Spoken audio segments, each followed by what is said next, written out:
Hello, hello, hello. Welcome to week 10. Finally, it's been a while. We had a little vacation, but we are back to finish off the regular season, and it's going to be less exciting than we thought. Really, the only race left is the South. All the other three divisions, the other only race left is the West. The other three divisions seem to have their two guys. But on the cover, Charlie, you know, player of the week, led his team to a playoff like victory versus Phoenix last week. Let's just get into it though. Gremlins still leading off 7-2. Captains third. They surge up to third. Cats second, 6-3. Scarlet Ember Reapers chilling down there. The Margays. Yeah, look at the rankings. No big changes. The Interceptors got a little bit of help moving up to number 10 in the league, but they're just so far behind the Captains at number 3 that it's not really much of a race right now. They're approximately, they're 80 points back, so that's like 3 games back, and it's only 2 games to go. So it's looking rough for the Interceptors. They're going to have to blow somebody out to get in the race. Hoping that the Captains get blown out by the Gremlins to stay in the race, but the Midwest seems to be wrapped up. Um, Looking at the week recap, Pharaoh's super close game. Greeley 17 points, but it was, Cardi 10 points. It was such a playoff-like game. That's what happens in playoff games. You just have unsung heroes coming out the woodwork. McCarty 10 points. Interceptors on the flex as well. They get Kyle serving looks 12 points, beat up the Diamonds. The Blackers, easy, boring win versus the Checkers. Blackers holding out hope, but it's going to be hard to get past the Sea Dogs in the north. Empire, close win over the Dizzy Devils. 5-4 at home. Cougar, the Dizzy Devils didn't have much from McFadden or Durant. But Empire starting to solidify themselves as a solid playoff team. Cats, close loss to the Diamonds, to the Dragonfish, but that's the thing, it's a close loss. So, in the points race wise, they're still way ahead of everybody. Dragonfish, kind of just a morale boost. Icky Anthony finally gets a game MVP, just a solid performance from him.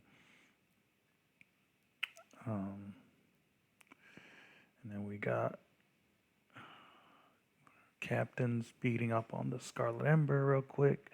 Gremlins beating up on the Reapers real quick. Making it look easy out here. Sea Dogs make light work of the Margays. The Margays just have not been potent. It's very surprising. It seems like, they have all the pieces, but they just haven't put it together all season. The Gold stayed annoyingly in contention with a win versus the Silverbacks. Silverbacks just, the Spice Sellers are going 9 for 9 throwing. They need Nicole, they need Solomon. It's a tough division out here.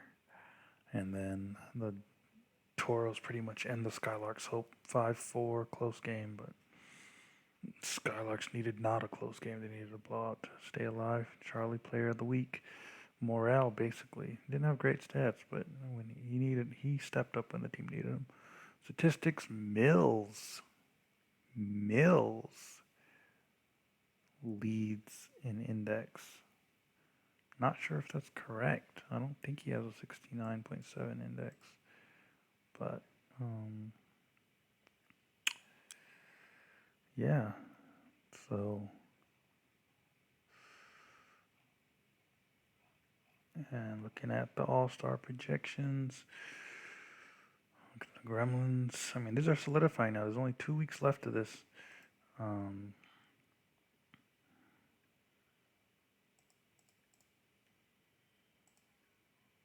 There's only 2 weeks left of to jostle positions to get in here.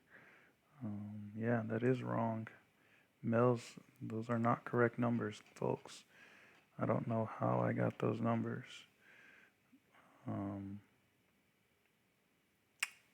yeah, that's wild. I don't understand where I got these numbers from.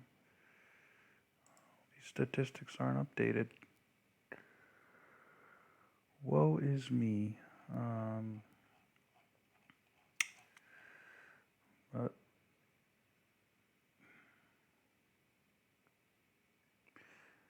we got pretty pretty diverse squad in the north, diverse in the south. Three Gremlins looking to make the All Star. Three gold despite not having a great season in the west. And we don't have an entrant from. No, we got all the divisions represented here. MVP race, Hans Greeley ahead by 20 points, but in the playoffs, each MVP is 2 points. So if these guys can go deep in the playoffs, they might be able to surmount him. Greeley looking for his first MVP of the year. And now let's look at the week preview. We got Gremlins taking on the Captains. This is pretty much a division round preview, just seeing how the Captains are going to adjust. It's number one versus number three, so you got to give them their due. But Gremlins are looking to go right past this team into the invite. I suspect it's going to be a 5-2 victory for the Gremlins. Blackers at Margays. Margays, I mean, they've got nothing to lose now. I think they're going to put together a good win, and just for fun, they're just going to get hop back into things. Um, Interceptors at Scarlet Ember. I mean, the Interceptors 6-3, but nothing to show for it. They could really jump in the rankings here just for, I don't know, if the Gremlins can really beat up on the Captains and the Interceptors going to beat up on the Scarlet Ember. Things might get interesting, but they're so far apart points wise. It's just like last year with the Interceptors. The Interceptors really need to work on getting points. Like these past 2 years, it just really killed them. Skylarks heading to Carolina. I think Skylarks are a little dejected, but finish out strong.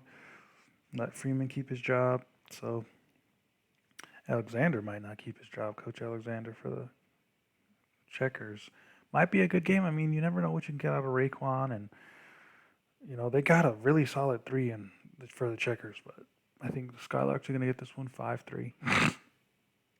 Diamonds heading to the desert to play Pharaohs. Pharaohs, they've clinched, but the one thing, they have some luxury now. So look for Tamp and Charlie to really work hard to get their all-star bid, because both of them, they're used to making the all-star game. Tamp has not missed the all-star game in his whole career. And Charlie, on the other hand, is three-time best thrower, three-time all-dodge. He's not only has he made the all-star game, he's been on the all-dodge team 3 straight seasons. So both these guys, I mean, look for them to just really try to eat up points. They don't care if they win or not. They'd rather the game go to 9 sets so they can bolster their stats. So looking for a weird game might be a weird game plan, because they know they're going to be sitting pretty for the playoffs. Diamonds, it's a toss-up in the West. It's going to be exciting, but I think the Pharaohs are going to get this one 5-3. And in the final, midweek flex, Gold at hosting the Phoenix. Gold have lost one game at home so far this year. They're looking strong. But can they stop Greeley? They couldn't stop him the first time. It was a 5-3 loss to the Phoenix first time. But, this could be a pivotal matchup. And if the Phoenix can win strong here, it's pretty much they're going into the playoffs again. And the Gold have still never... It's been 3 seasons since they've beaten Phoenix in the regular season. Playoff-wise, that's when it matters. They beat them last year, but something about the regular season, they can't get past them. I see Phoenix winning again here. I mean, they have a lot on the line. They're trying to get into the playoffs. I see a 5-3 victory again for Phoenix. Reapers at Silverbacks. Silverbacks really need this one. It's an obvious win, so I bet the Reapers are going to win this one 5-3. Look at Sebastian Leche to just go crazy, and look for Salazar to just have a crumbling game. I think Silverbacks are just, it's in their DNA to falter when people want them to win. So I think the Reapers are going to win this one. Sea Dogs at Dizzy Devils. Dizzy Devils, super close loss the first time these guys played. Dizzy Devils really had nothing to play for. Sea Dogs have kind of a bit to play for. They're still trying to wrap up their division title from the Empire, but going to need a win and some help to get that. So I think the Sea Dogs are going to get this one 5-2. I think Dizzy Devils just kind of giving us on the season. Toros at Dragonfish. Could be a good game. I mean, the Dragonfish are always, you never know what to expect from them. They just beat the Cats. But I think the Toros are on it this year. They got the juice, so I'm going to go with the Toros 5-2. And in the flex, 2014 championship, no, 2012 championship rematch from a long time ago. These teams, last time these two teams, well, I won't say the last time these two teams played each other. That's probably not true, but these guys have both gone through dips since that championship. Now they're back to prominence and trying to be at the height of the league again. We might see a playoff atmosphere type game here. Let's just get you guys onto the field. Gremlins, Captains, and let's go. It's going to be a pretty good day here in Chicago. Let's see, Chicago weather. 78 degrees in Chicago. Pretty good. Clear. Good day to start some dodgeball. Gremlins, Mills and Sebastian rearing up, both 67 index. They're going to be going after Ricky Pete and then Soto. So look at it. It's the pressure going to be on Esparza to just somehow break through. For the Captains, obviously, it's going to be Mills, then Sebastian, and then Melissa's way. So it's just going to be, just pray for them. The Interceptors hoping that it's going to be a shutout, and let's go. And it's going to be Woods with the set start. And down to Chowdhury and up to Sebastian. Going to throw straight for Ricky Pete, and Ricky Pete's out. And the first time these guys played, it was a 5-2 win for the Gremlins. And Sebastian gets out Soto. Now it's on Esparza. Esparza up to Mills. Mills dodges. 96 Dodgers, best Dodger in the league. Got the best thrower in the league. I mean, this team is just, I mean, what teams are number one offense and number one defense? I think this is the first time this has happened. And they've just sustained it, and they've been number one all season without batting an eye, even though they've lost twice. Samir now, last one left, throws for Mills. Mills catches. Captains do not get on the board yet. And it's going to be Esparza with the set start. And up to Soto. Soto, I mean, they're not going by the book, and Mills makes them pay for that, catching the ball. And now Sebastian throws for Ricky Pete. Ricky Pete's out on Esparza now. Esparza, pretty good game last game. Let's see if he can do something. Can't. He's two for 0 so far. Sebastian 6 points already. Throws for Brantley. Brantley's out. And the Gremlins are absolutely putting their necks on this team. Chowdhury. Oh my God. This is looking bad already. Gremlins playing perfect ball right now. Can they set a record? The record for index in a game, I believe, is 77.8. Let's see. Esparza throws for Sebastian. Sebastian catches. And Sebastian gets Soto out. Sebastian, perfect so far. Brantley throws for Sebastian. Sebastian, he's not even a great catcher. That's the crazy part. Throws for Samir. Samir's out. Unbelievable. We have not seen a display like this before.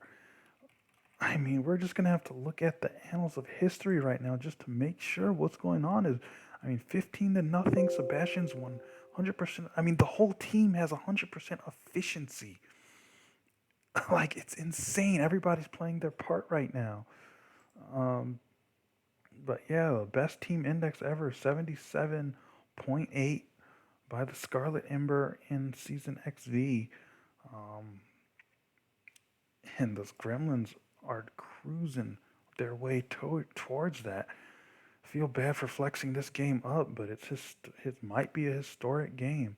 Sebastian is just unflappable right now. Throws for Ricky Pete. Ricky Pete is out.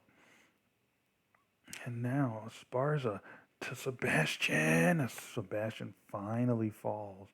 And the captains get on the board. Now Mills for Soto. Soto's out. Esparza.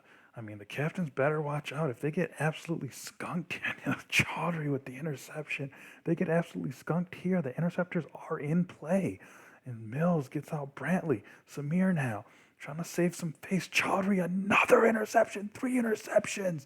And we are at halftime, and it's 20-1. We have not seen a game like this before, and this is from the captains who have shut out the Reapers twice, becoming the first team to shut out an opponent twice in a year. But the captains have scored 1 point. This is insane. They're 1 set away from winning. I mean, just look at the records. Let's just look at the record book right now. 77.8 index, 100 execution. That's not going to happen. Efficiency 81. They're at 97 efficiency. They could shatter that record. Participation's not going to work. Point share, they're at 95. These records could all be shattered right now. Index, efficiency, point share, player record wise. We'll just have to wait on the averages. Index, that probably won't be shattered. Points, I mean, the individual records probably won't be shattered. It's too quick of a game to pile up on the points. But the team records, I mean, look for point share, efficiency, and index. All these records could just be put into the stratosphere. Let's go. Let's see what happens here. This could be history. This could cement the Gremlins as the best team ever. Just be another nugget in this season for them. Sebastian now throws for Ricky Pete. Ricky Pete catches out. Esparza now. He's going to throw, but Chaudhry can't get the interception. Not quite, but he leaves Sebastian out still. Throws for Soto. The captains are starting. They got a little bit of mojo from the break, but Mills now catches Esparza. And now Sebastian. He's going to throw for Soto. Soto, another dodge. Oh my goodness, but now Soto down to Sebastian. Sebastian catches.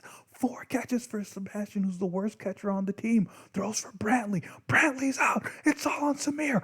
Look at all these records about to fall. Samir throws for Sebastian. Sebastian's out. And now up to Mills, even with that. And now Mills throws for Samir. And all of the records have fallen. 82.7 index. 94 execution, 86 efficiency, 89 point share, 0 point share for the captains. That's a new low. 6.7 index, 3 points. Oh my goodness. The Interceptors have just been given a Christmas gift if they can capitalize versus the Scarlet Ember. The Gremlins absolutely shatter records. I believe it's the first time we've had 2 players above 84 index in a game. Sebastian was immaculate. Mills, 100% efficiency. Millis is 100%. Chaudhry, 3 pivotal interceptions. The Gremlins have just broken the spirit of Denver. Do they even want to go to the playoffs at this point? Is it even worth it? An insane shutout. Insane shutout for the Gremlins. Just take this home, guys. We'll see you in Golden San Francisco arena, unbelievable what we saw today. I mean, this isn't a send off. This is a divisional send off. They're going to be at home next week for sure now. I mean, they pretty much captured number one for the season. You cannot compete. They were already ahead. Um, they were already ahead by over the Cats by a whopping 68 points. And now they're just in the absolute stratosphere. We'll see you guys later. Let's just recover from this whooping we just witnessed and appreciate all of the records that fell today. Gremlins have put their mark on history. This is going to stand for a long time. It's very hard. They were so close to a perfect game. But, oh my goodness. Good night, guys. We'll see you later.